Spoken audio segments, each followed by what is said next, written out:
परमेश्वर के धन्य नाम की महिमा हो। प्रभात मनन के सत्र 2959 में आप सभी का बड़े प्रेम के साथ स्वागत करता हूं।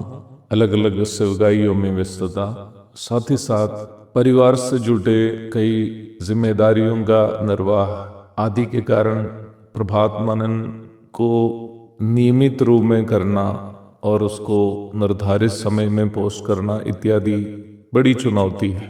उसके बावजूद भी हर संभव कोशिश की जा रही है कि इसे रोज कर सके और समय पर आप तक पहुंचाया जा भी सके। उसके बावजूद भी होने वाले इस प्रकार के विलंब आदि को कृपया आप लोग सहते हुए हमें क्षमा करने की कृपा करें। आइए आज के मनन के लिए हम पढ़ते हैं प्रकाशित वाक्य 13 की 1। तब मैंने एक पशु को समुद्र में से निकलते हुए देखा, जिसके 10 सींग थे और 7 सिर थे। उसके सींगों पर 10 राजमुकुट और उसके सिरों पर परमेश्वर की निंदा के नाम लिखे हुए थे। हमारे कल के मनन में हम इस बात को देख चुके हैं कि महाक्लेश काल में मसीह विरोधी का शासन दुनिया के अलग अलग युगों में शासन किए हुए साम्राज्यों का जारी और साथ ही साथ परिसमाप्ति भी होगी। The reign of Antichrist during the period of Great Tribulation will be a continuation as well as conclusion of the successive empires of the world in different ages.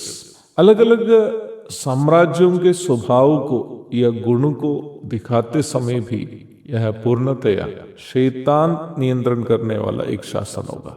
वचन से मिलने वाली सूचनाओं से हम ये समझ सकते हैं कि कई बार परमेश्वर दुष्ट को उसकी पूरी क्षमता के साथ दुष्टता करने इसलिए देता है ताकि उसका नाश पूर्ण रूप में किया जा सके, अर्थात उसके कर्म का परिणाम उस पर पूर्ण रूप में आ सके। यहूदा इस्करियोती लगभग 3.5 वर्ष नियमित रूप में यीशु मसीह और प्रेरितों की थैली से चोरी करता आ रहा था, यूहन्ना 12:6। पर उसका लालच जब उसके शिखर पहुंच गया तो वो अपना गुरु को ही बेचकर खाने के लिए दिमाग लगा दिया और वह हमेशा के लिए नाश की ओर चला गया। प्रेरितों के काम अध्याय 1:18-20 तक। अधर्म में आनंद उठाने वाले लोग अक्सर ये सच्चाई नहीं समझ पाते हैं कि उसको अधिक अधर्म करने की आजादी परमेश्वर ही देता है ताकि निम्न अधर्मी अपना अधर्म के अनुसार दंड पाकर शीघ्र विनाश की ओर चला जाए। महाक्लेश काल शैतान के लिए भी एक ऐसा समय है ताकि वो यथाशीघ्र विनाश की ओर अपने साथियों के संग चला जाए। 10 राजमुकुट को हम यहाँ देखते हैं पशु के सींगों पर। 10 संख्या मसीह विरोधी को शासन में समर्थन करने वाले अलग अलग मूल के 10 राजनैतिक ताकतों को सूचित करते हैं।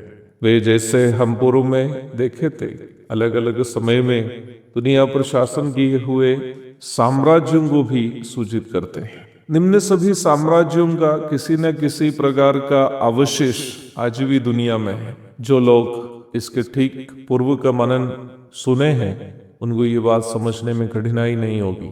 देखा जाए उनमें से ज्यादातर साम्राज्यों के अवशेष स्वरूप जो भी देश वर्तमान संसार में है उनमें से ज्यादातर मुस्लिम बाहुल देश है।